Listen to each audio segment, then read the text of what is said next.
Hello and welcome. The blood and gore that paints the picture of Iraq nowadays makes it hard to remember that the land was once the cradle of civilization, a place of the highest poetry, literature and music. Instead, the first thing that comes to mind these days regarding Iraq is total chaos, a place where dozens of nameless and faceless people are blown up almost daily while trying to just lead their lives. It's a place where a person can be kidnapped for being a member of the wrong sect of Islam, or killed for being in the wrong place when a trigger-happy private security guard or militia opens fire. But is this really the full story? Is the world getting the true picture of what's going on in Iraq? Our guest today can give us a different view on a country that's usually in the headlines for the wrong reasons. Both of them went beyond the typical reporting on Iraq by actually living and socializing with the people. But don't forget, we take your calls on the show and you can reach us at the numbers at the bottom of your screen. Joining me here in Washington is Adani Ditmars, a Canadian journalist who has traveled to Iraq for the past 10 years, reporting for the New York Times and other papers, both before and after Saddam Hussein. She focuses on the effects of the war on Iraqi culture, society and politics in her book, Dancing in the No-Fly Zone, A Woman's Journey Through Iraq. And from New York, Dahar Jamel is an American mountain ranger who left his job in Alaska for Iraq after the war began in 2003. With a laptop computer and digital camera, he began blogging, and eventually his work was published in The Guardian, The Independent and The Nation. His just released book, Beyond the Green Zone, Dispatches from an Unembedded Journalist in Occupied Iraq, exposes the humanitarian crisis developing there and the contradictions between most media reporting and the facts on the ground. Welcome, both of you. Thank you. Hadani, I'll start with you first here, as ladies first, I guess. You witnessed Saddam Hussein's regime in Iraq. You witnessed what happened before and then after, once the US went in as well.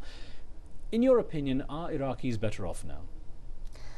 Well, I think that if you look at any kind of basic factual evidence, the answer would be no. Security is much worse.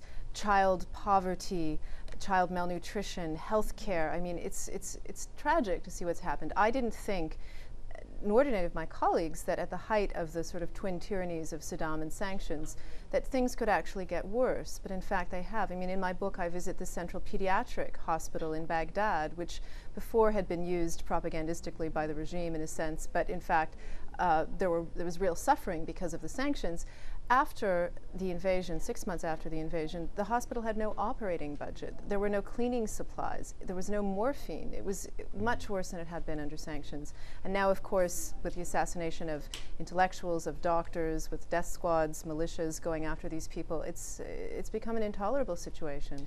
Dahar Jamel, I know, of course, you got your hands dirty there as well. You literally were there on the ground with your laptop, with your digital camera and reporting. But you were seeing, from what you saw there in the time you were in Iraq, what do you think is the biggest misperception about what's going on there? What's being really most misreported?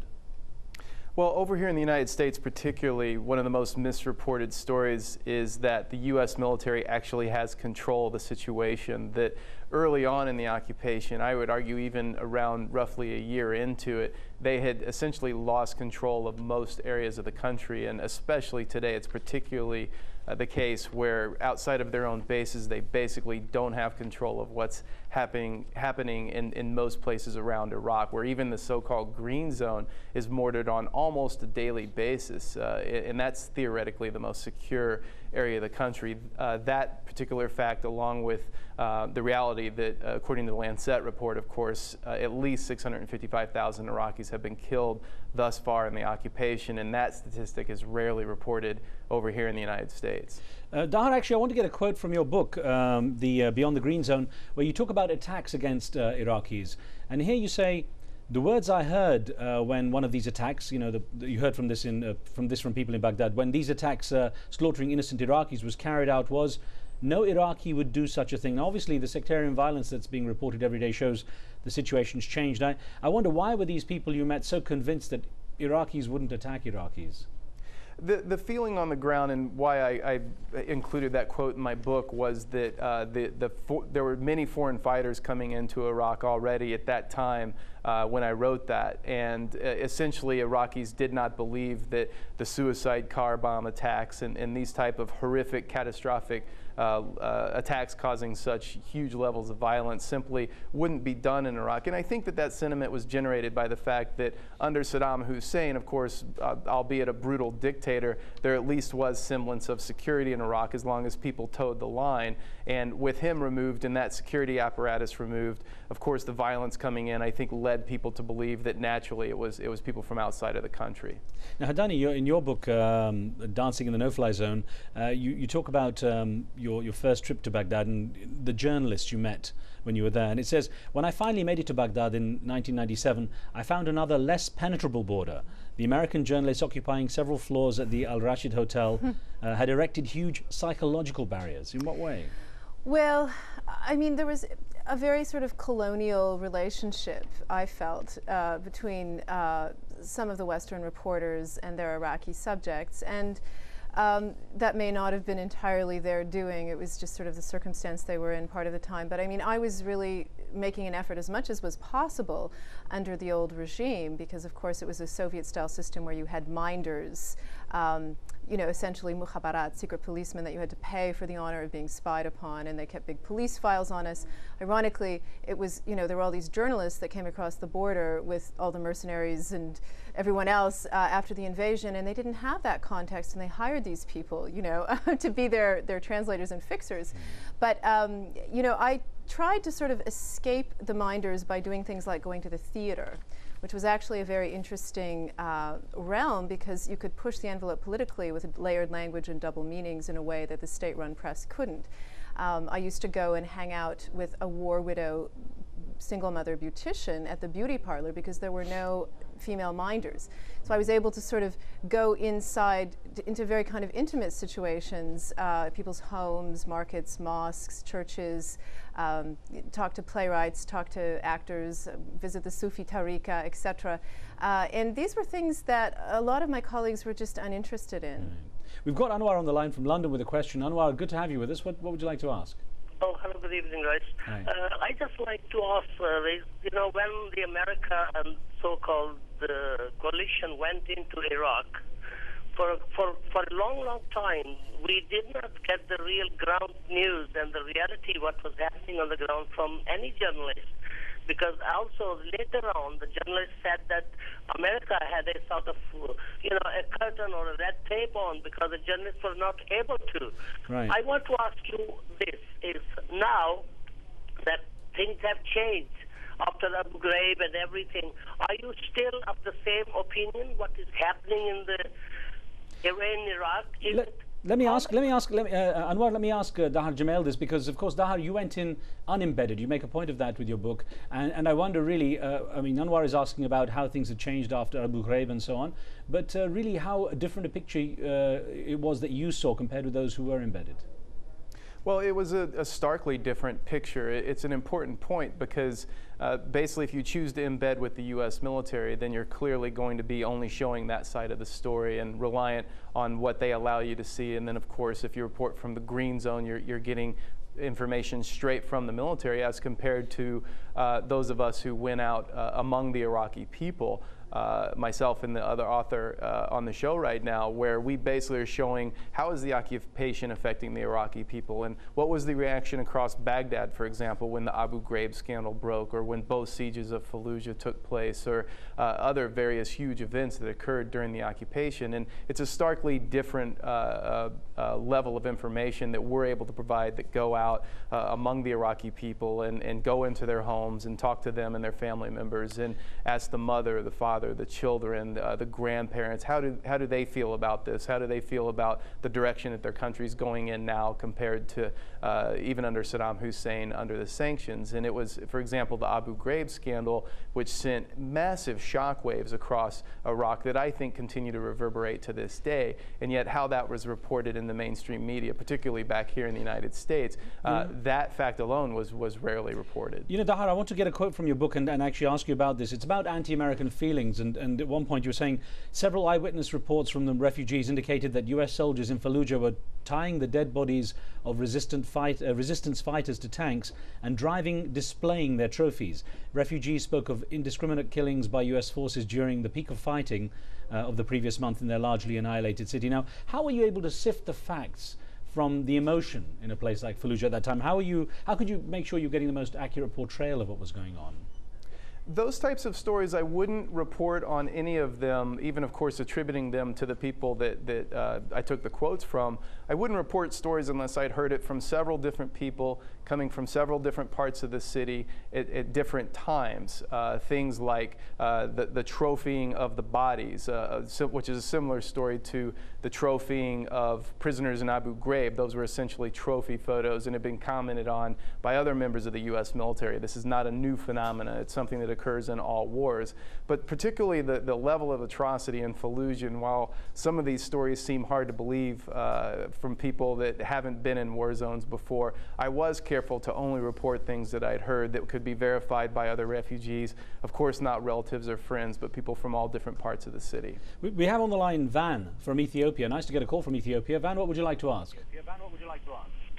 I would like to ask you that why would we still talking about what's happening to the people of Iraq? We should be talking about getting red-handed those who attacked Iraq, who caused this all blood. That is Bush and his administration. Okay, so now we should not be talking about what's happening actually. Well, of course, what we are doing though with our guests is looking at the situation for the daily lives, apart from the sort of political culpability that many people feel as Van does for the US. Let me ask a lot about what the people there are facing, and the reason I'm asking you about this, Hadani, is you saw the cultural side of the country and how much the people lost. And as we talk, I think we'll see some of the pictures that you shot while you were there as well. Yes. And I want to ask you about that. I mean, how much has it hurt the Iraqi people that this cradle of civilization, this hub of learning for so much of the world, has really been basically knocked down to ruins? Well, you have to really look at the last 30 years, the Iran-Iraq War, the first Gulf War, 12 years of draconian sanctions, followed by invasion and occupation. Sadly, the lively, secular, and very resilient culture that I experienced in Iraq, even at the height of Saddam and sanctions, did not survive really the latest round of violence. You know, there's been this terrible combination of criminal anarchy and de facto theocracy that has made a virtual ban on live music. When I was in Iraq, you know, there was still the National Theater, the National Orchestra, 100 art galleries were open. I saw the beginning of the end when I was there in the immediate aftermath of the invasion, where artists and writers and playwrights were simply too terrified to produce anything of creative value, because one of my friends, Omram Tamimi at the National Theater, who's now exiled in Egypt writing soap operas, said, before we had one Saddam, we knew who to be afraid of. Now we have dozens, we're afraid of whom we might offend. So there was compared to say the siege of Sarajevo, which was a great, in a sense, there was a great creative response to that as a form of resistance. The invasion and occupation have been a creative black hole. But beyond that, we're talking about the social and cultural devastation, the impact on civil society that 30 years of war and sanctions and now invasion and occupation have taken. And this is something that you can't rebuild as quickly as you can, the physical infrastructure. We have on the line from Ghana, Foster. Foster, what would you like to ask? Yeah. My question is, won't it be better for the Americans and their counterparts leave the place? Because according to what the lady is saying, before the people went there, the Americans when the people went somehow peacefully under so it's not there in our cosmetics. Now, okay, Foster, the line is very bad, but I gather you're talking about how many Iraqis feel the life was better before you know, the invasion by the US. Under Saddam Hussein, it was better. Actually, that just gives me a quote from Hadani's book, and I want to get this to you.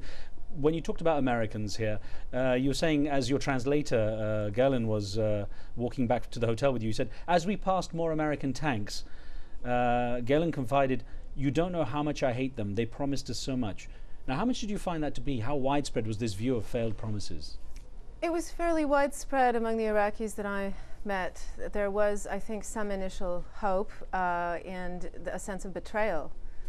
And I'm talking about even just 6 months after the invasion. There was a stark contrast, really almost from day one of the invasion, in terms of the reality for Iraqis and the reality for Americans safely behind the green zone. life became incredibly insecure for average people.